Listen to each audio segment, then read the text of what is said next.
All right, everybody, welcome back to Watching Watchmen, and we are on episode 7. This is 7, yep. Episode 7, and we had... Third from the end. Third from the end. Big reveal on this one. Lots to go over in this episode. Hell of an episode of television. Yeah, and I think this is great because we talked last week about how last week's episode I wasn't overly impressed with. And then they come back with this one, come out swinging. It was very self-contained last week, and then compared to this week, it's all over the place. You're checking in with everybody, and there's a lot of reveals going on. Yeah. Well, and what we said last week, this is going to be the big lead-up to what's going to happen, the most probably informative episode that we're going to have.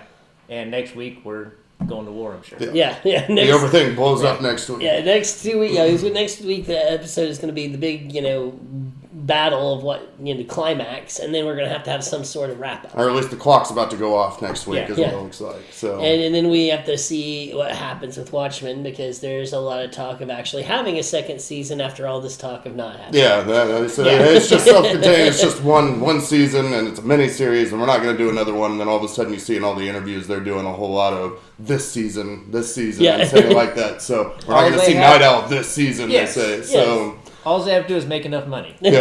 No as long as the ratings are there, and if it's critically acclaimed, they'll find a way to make another season. Yes, there will be another one. Yeah.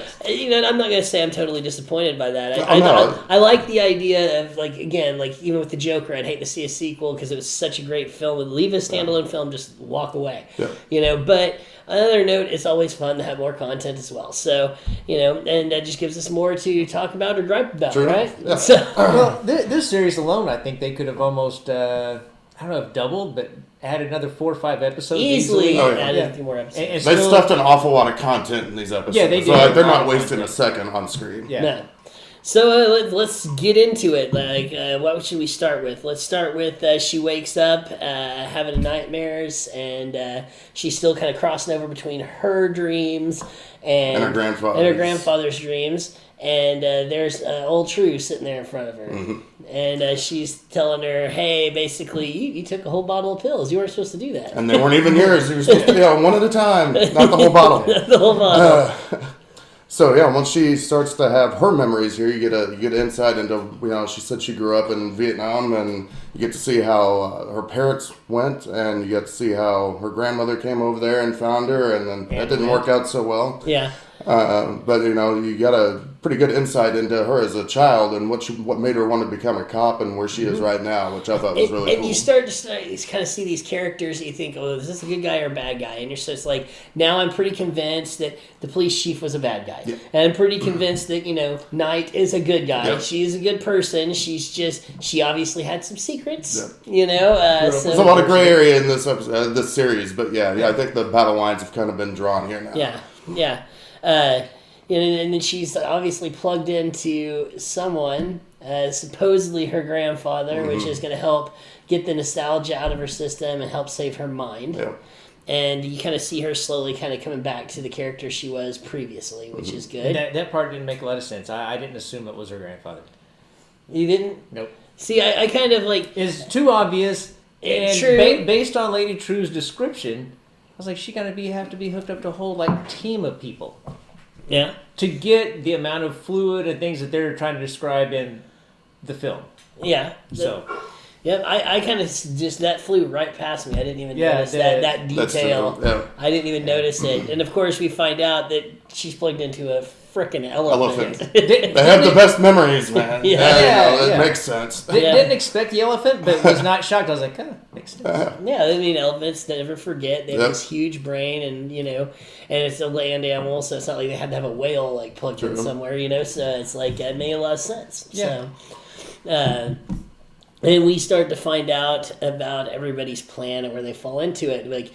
Let's talk about the 7th Cavalry first. I thought that scene was brilliant when she goes to the wife, and she's like, I have to entertain the idea that all the stuff she said when she was drugged up was maybe true. And this. She's lays it all out that your husband was working with the senator, and that you guys, the 7th Cavalry, is in fact the Cyclops. And she's just like, well, yeah, you got us.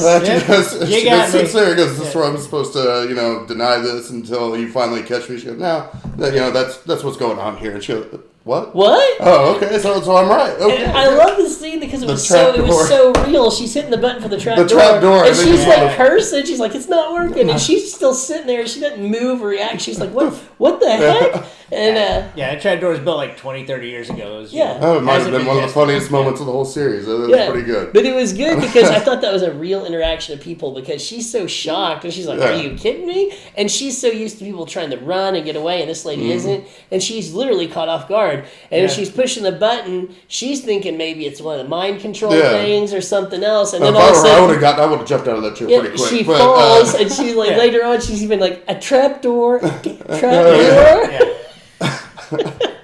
And I'm with you. I think they really showed her just being completely caught off guard, nothing what she expected, and that she fell in the trap. I was shocked too because I mean, you got it. Like she's like, "Oh, you got us," but that was the plan. But now it's evolved, you know. And so then when she wakes up with the senator, I really think you once again see the Silk Spectre we've seen through this whole series. She just doesn't. Right, she said she doesn't give a damn what these people are doing. She's cynical. She's been there. She's done that. She's bought the T-shirt. There's nothing you can come up with now that she hasn't seen or heard or dealt with before. And but I think this is still a little surprise to her. She's just, I don't think she has any idea because he's talking about. You know, I don't care about being white or black. I want to be blue. Yeah, wants to take all the power of Manhattan for himself, and like they said. Well, he said them, so I don't know if he means him. I think he meant like all of them. I don't know if you can create an army of Manhattans here, if that's their plan, or if he just wants to be the focal point here and be the one that leads all of them, or what. Yeah, there's a lot of questions there, obviously. Yeah, but so the master plan, of course, is to, and it must have something to do with the watch batteries, you know, but they are planning to somehow steal Dr. Manhattan's power from him. Yeah. That is their plan. And, of course, True then shows her deck of cards when she says the phone booths, you see the phone booths all linked over there to her, and you see all the prayers going through to her. She has them all on tape here and all the prayers and everything. She goes, you'd be surprised what people ask him for. Yeah. And I just thought it was interesting that she had every one of these on record out there. It's very interesting to me. And now when she obviously throws out there that he's not listening, he's not on Mars, he's here somewhere, that's where it gets really interesting this episode. Yeah. It was the big plot twist there because she's just like, he's not on Mars. And we kind of realized that obviously Ozymandias isn't on Mars either. He's on one of the moons of Jupiter, right?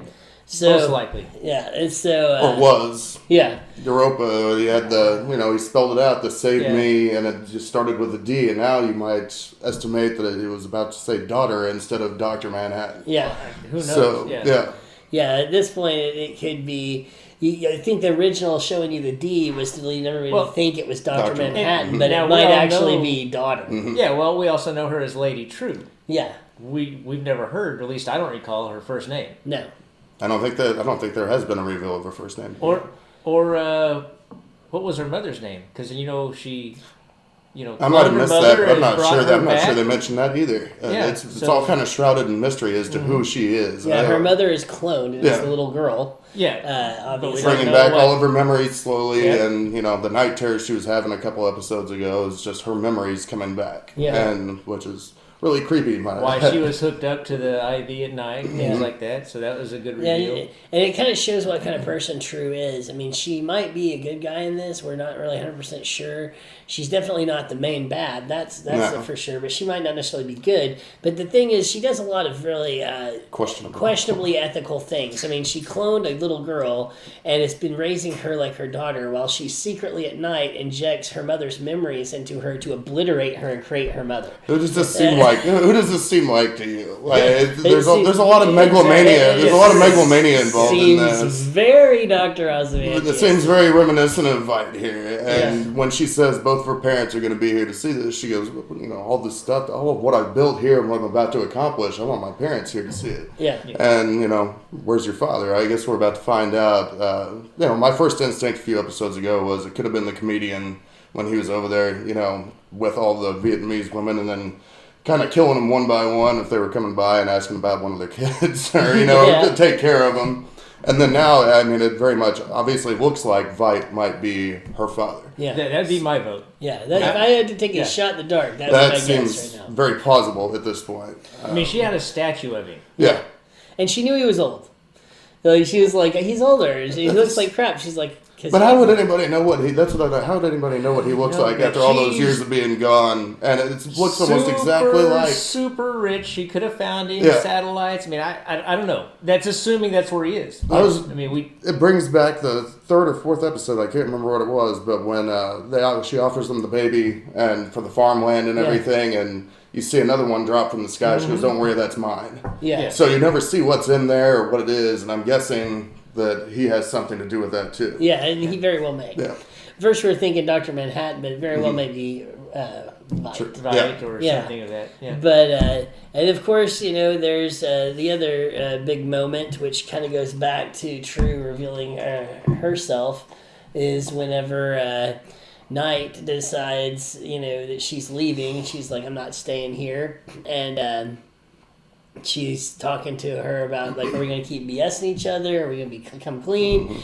And the whole time I'm wondering what she's talking about with her, because True obviously has a lot of secrets, but right, I mean, she, other than maybe she knew about her boss and her grandfather, there's a couple things, but they'd been kind of talking to each other and kind of knew each other's cards already. So it kind of led you to believe that obviously there was a big secret. And then she's like, brings up the fact that Dr. Manhattan has been on Earth this whole time. He's been hidden as a human, trying to live a normal life. And they're going to kidnap him and take his powers. And she's like, I'm leaving. And she keeps on with the whole, you never asked me who he was. You never asked me who he was. Because she already knows. And of course she goes home, and I think all of us were almost on the same page where I was like, I really thought it was the son. The so son. did I. I'm not going to lie. I thought it was too. Because I kind of thought he might have a bigger role in all this. And then he may still yet have a bigger role. And he kind of vanished for all these episodes now. I really haven't seen him again. I was like, okay, here we go. I thought they'd already kidnapped him, and that's what was going to happen here. But you get there, and it's her husband, and she literally beats his head open with a hammer and pulls something off, and you see the blue glow. Obviously, it's Dr. Manhattan, and she's like, "Hey, baby, we're in trouble." So next episode, Dr. Manhattan. Dr. Manhattan. You're getting the flashback next episode to see how they met originally. And after all of what Veidt did there, he kind of walked amongst everybody there for a while and was hailed as a hero or a villain, one of the two. And he just wanted to be normal again. Well, I mean, it's got it. This is kind of like going back to the comic and a graphic novel and all that. It's going to have a lot of kind of rocky things because, I mean, he had two other women in his life that he was incredibly close with. It's like, why did he choose to find a way with her and he didn't before? I'm sure that's going to be some kind of issue. I'm sure that'll be addressed. Yeah, it's got to be addressed at some point. The big the elephant in the room, if you will, between her and Silk Spectre. I actually went back and watched some of the earlier episodes to where I was wondering why Spectre had such a thing for her husband, Cal, who she'd mentioned Cal all the time. Why would she go talk to him other than just piss her off and kind of get under her skin? Then you go back to the funeral where Cal sees her and can't take his eyes off of her. It's kind of a... I don't know if he knew that's who it was, but it was kind of drawn to her in a way.